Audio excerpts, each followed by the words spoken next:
Muy bien, todo esto y mucho más tendremos el día de hoy, así que quédense conectados para poder disfrutar de la información que nosotros traemos con mucho cariño para nuestro público televidente. Muy bien, ahora sí, ya estamos en nuestro consultorio psicológico. El día de hoy hablaremos de un tema muy importante para los educadores ahí en casa, porque muchos a veces queremos ser los padres perfectos, pero no podemos. ¿Y qué es lo que necesitamos? Una guía de personas capacitadas, personas profesionales que nos puedan ayudar y hacer mucho más fácil la educación para nuestros hijos. Y es por ello que en nuestro consultorio psicológico, la psicóloga Rocío Roca nos va a dirigir este tema que se trata de validar emociones sin malcriar. ¿Cómo estás, Rocío? Bienvenida al programa. Vamos a estar hablando sobre el hecho de poder saber abordar estas situaciones emocionales en nuestros niños, pero tampoco sin llegar a ser permisivos. Vamos a hablar un poquito sobre la conexión que podemos tener con nuestro pequeño, pero sin llegar a generar una permisividad. Muy bien, entonces iremos con la primera pregunta. ¿Qué significa realmente validar una emoción en un niño? Ok, cuando nosotros hablamos de validar una emoción es cuando nosotros tratamos de hacer entender al pequeño y acompañar sobre todo ante este tipo de situaciones frustrantes, de miedo, de alegría, de enojo que pueda estar sintiendo nuestros niños. Entonces validar es hacerle entender al pequeño que sobre todo en la situación que está sintiendo, pero y conectando sobre todo con él ante ese tipo de situaciones. Muy bien, pero muchos a veces se podría confundir con un berrinche, una malcriadez. Entonces, ¿cuál vendría a ser la diferencia entre validar y permitir conductas inadecuadas? Ok, ahí es algo muy importante. Justamente cuando nosotros hablamos de acompañar a nuestros niños en la parte emocional, siempre se habla de, primero hay que nosotros hacer una conexión con nuestro niño, pero en esa conexión muchas veces los padres lo confunden con permitir que el niño haga y deshaga sin tener límites. Justamente en la parte de conexión es lo más importante, porque es ahí donde yo le coloco a mi niño límites, le coloco a mi niño también normas, reglas, lo acompaño y sobre todo lo redirijo a lo que yo espero ante ese tipo de conductas. Entonces, el poder nosotros en este momento de poder generar conexión y acompañar, siempre hay que generar la diferencia, que no es ser permisivos. Ahora, ¿cómo crees tú que nosotros como padres debemos poner los límites en los pequeños sin invalidar lo que el niño siente en ese momento? Ok, ante ese tipo de situaciones, muchas veces nosotros tenemos que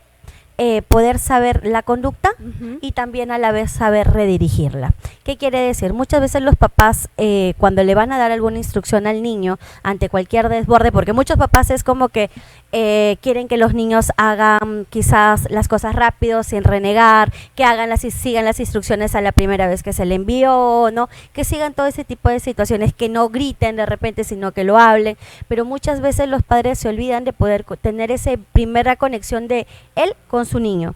Y aquí es donde nosotros también tenemos que saber acompañar al pequeño, que ante un berrinche es como nosotros, ¿no? Cuando digamos, muchas veces queremos enseñar algo al niño, pero cuando está con toda la conducta encima, como los famosos berrinches. Entonces justo es cuando está desbordado el niño, es donde el papá dice, le voy a enseñar que aprenda de repente a esperar, le voy a enseñar que no se debe enojar. Pero es como nosotros, incluso nosotros como adultos, cuando estamos enojados y escuchamos pero no te enojes, uno que hace, más se sulfura, ¿no? Más se enoja. Entonces igual pasa con nuestros niños. Yo no puedo enseñar una conducta adecuada cuando el niño está desbordado. Entonces justo es en ese momento cuando el niño está desbordado emocionalmente, yo como papá generar una primera conexión con él para poder acompañar hasta que, porque justo en ese tema del que el niño se desborda, donde está con mayor berrinche no intenso, va a escuchar, ¿verdad? Obviamente, pero ahí es donde el niño requiere más acompañamiento del papá para poder enseñarle y guiarle cómo tendría que hacer para que se calme y qué es lo que yo también espero ante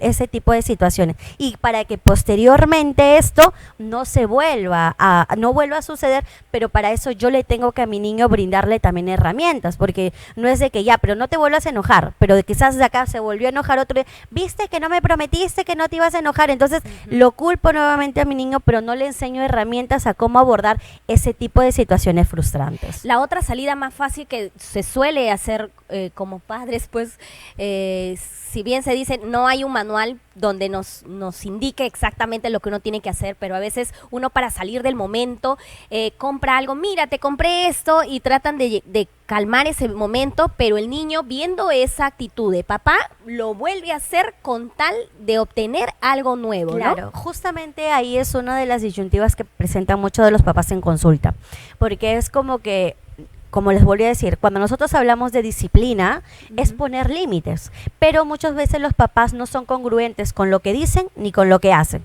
Por ejemplo, muchas veces se dice, ¿no? Hoy día no vamos a de repente ir al parque, o no vamos a en el parque no vamos a comprar helado, pero el niño, pero ya quiero helado, ya toma para que no hagas, para que no grites, o le entregamos de repente en algún momento otro dispositivos móviles, o cedemos a la primera cuando quizás yo previamente le había dicho que no íbamos a hacer ello, pero al final yo cedo. Entonces también se genera ahí esa latencia conductual, claro, sin querer, por nosotros mismos, porque en esa disciplina que queremos implementar en mi niño no soy congruente con lo que digo ni tampoco con lo que hago. Y es muy importante que desde pequeños se trate de validar las emociones, tratar de controlar este tipo de caracteres, porque desde pequeños es donde estamos formando pues adultos más responsables, más empáticos, ¿no? Exacto, justamente como te comentaba, cuando nosotros hablamos de disciplina y de acompañar en el tema emocional de nuestros niños, siempre nosotros es ponernos a la expectativa del futuro, porque así como yo, cuando hay un niño que puede ser en la niñez, bebé, puede ser incluso adolescente, muchas veces nosotros tenemos que tener los límites claros, tenemos que tener también las consecuencias claras de diferentes situaciones, que hay una causa-efecto ante diferentes actitudes de la persona o del niño, en este caso de nuestro hijo, pero siempre nosotros implementar en el acompañar ante ese tipo de situación. ¿Por qué? Porque estos niños que ves en la calle que lloran, gritan o están más irritados, como no tienen límites claros o del entorno no sabe cómo va a estar porque es impredecible, entonces justamente es donde estos niños son más reactivos, ¿no? Que ante una situación como perder un juego, como que no le entregaron rápido algo, desbordan explota más rápido emocionalmente. Wow. Entonces es ahí donde más atención debemos prestar, ¿no?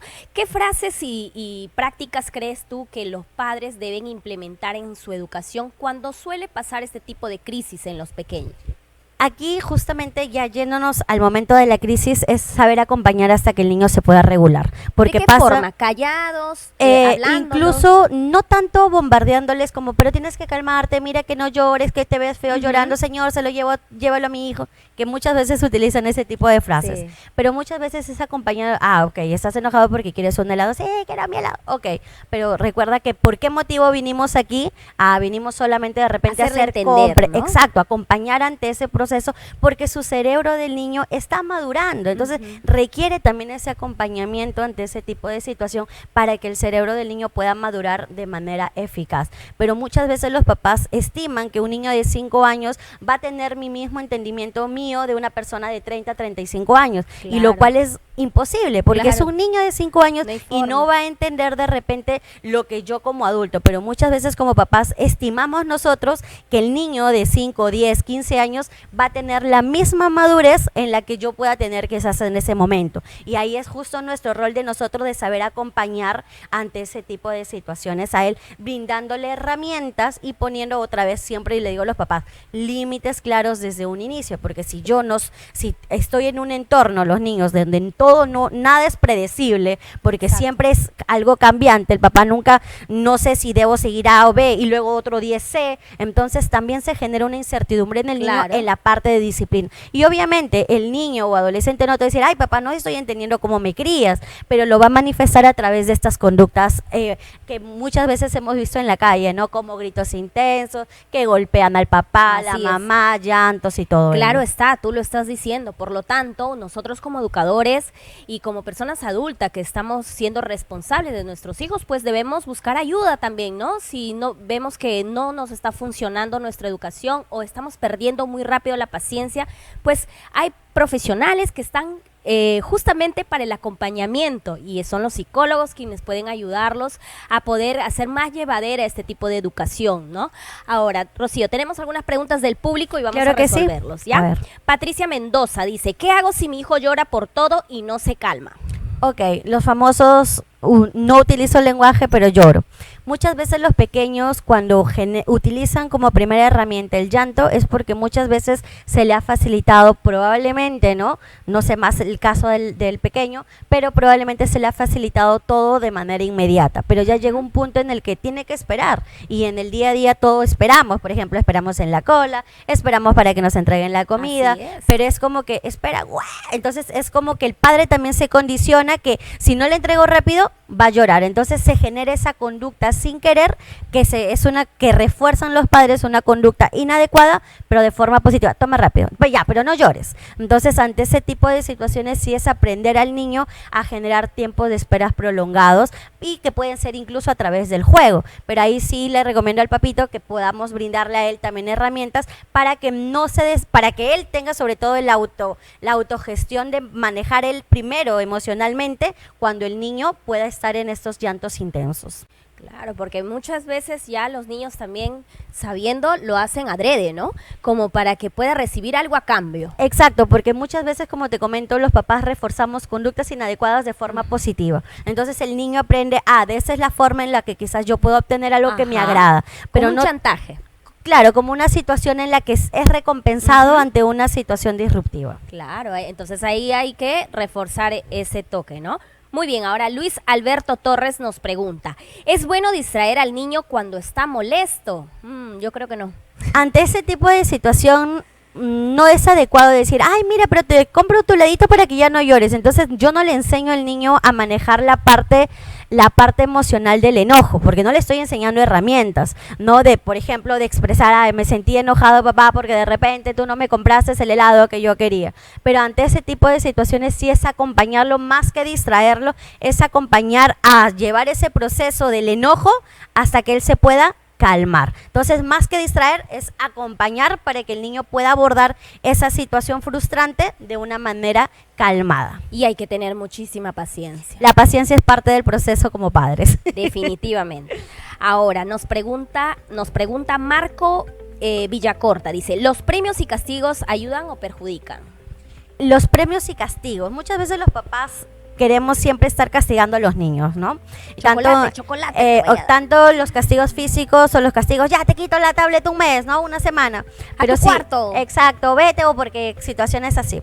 Pero si nosotros nos damos cuenta ante los castigos que podamos implementar a los niños, si realmente funcionaran, yo creo que incluso hasta nosotros de niños no hubiéramos hecho travesuras, no hubiéramos repetido las mismas conductas. Sin embargo, ante ellos yo trato de hablar en una consecuencia, ¿no? Todo acto tiene una consecuencia, por ende, es no por ti, por ser mi hijo, ¿no? Sino por la conducta que tú has ejecutado. Entonces acá, más allá de castigos, yo prefiero que sea una acción consecuencia, de hacer responsable también al niño de la situación que ha ejecutado. Muy bien. Ahora, Milagros Herrera pregunta, ¿a qué edad pueden empezar a entender la regulación emocional? Buena pregunta.